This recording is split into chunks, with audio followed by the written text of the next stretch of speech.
Esse fenômeno, ele começou a se insinuar ainda nos anos 90, né? Não havia uma clareza muito grande. Se a gente consultar a literatura da época, a gente vai ver que mesmo na produção da saúde coletiva, por exemplo, havia uma maneira de descrever aquele universo empresarial como se fosse algo residual, algo que, dada a força e a perspectiva de crescimento do SUS, seria, em alguma medida, com o passar do tempo, naturalmente se esvanecendo, sendo absorvido, então não havia necessidade de se preocupar assim tanto com essa questão do ponto de vista político, né? Não foi isso que ocorreu. O que a gente viu ao longo dessas últimas décadas, né, foi que, efetivamente, o gasto público como um todo, ele aumentou, claro, principalmente as expensas do componente municipal, mas o gasto privado aumentou num patamar ainda maior. Ou seja, no final das contas, nós estamos gastando mais, em geral, né, gasto público e privado. Então, o Brasil agora está com quase 10% do PIB em gasto total, né? Rapidamente a gente está subindo de patamar. Não sei, não sabemos se em direção ao patamar, por exemplo, que está os Estados Unidos, né, de 17%, ou seja, o nosso sistema está se tornando um sistema mais caro, né?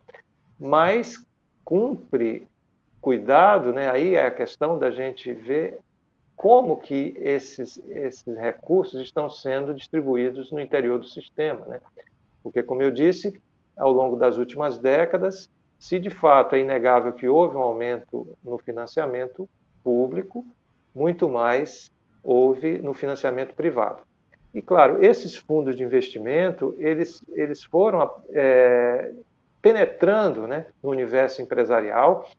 Havia, nos anos 90, uma hipótese, por exemplo, de que as empresas financeiras, que no caso são as seguradoras de saúde, Bradesco, Sul América, né, e essas empresas, pelo seu porte, elas tenderiam a absorver as demais categorias, como as medicinas de grupo, as cooperativas médicas, etc., né? Entretanto, não foi isso que ocorreu, né? O que ocorreu foi que as empresas não financeiras passaram a se comportar, tiveram as suas estratégias corporativas definidas nos moldes das empresas tipicamente financeiras, como as seguradoras.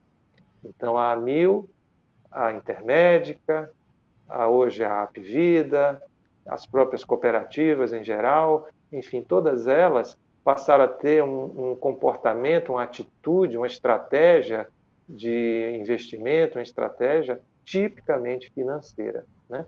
E o que isso significa em termos práticos? Entre outras coisas, um aumento na concentração, né, de um mercado, vamos chamar assim. Não se pode dizer, esse termo eu acho que não é muito apropriado, na verdade, é um oligopólio, né?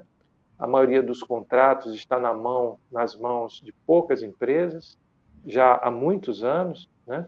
E agora cada vez mais. Então, há uma tendência de concentração e, mais ainda, esses fundos de investimento, eles têm participação societária em diversos subsetores simultaneamente. Então, o mesmo fundo que é cotista de uma empresa como a Qualicorp é também de uma rede hospitalar como a Reddor, que, em tese, seriam empresas que são de subsetores que não são sinérgicos, né? Quer dizer, os hospitais, as empresas de plano de saúde pagam faturas hospitalares, né?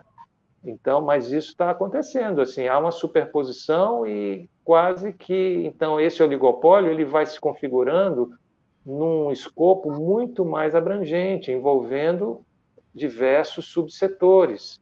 Agora se cogita, por exemplo, também a assistência farmacêutica, cada vez mais participar deste esquema, vamos chamar assim, oligopolizado, e isso, então, acho que é muito ruim para o conjunto do sistema de saúde, né?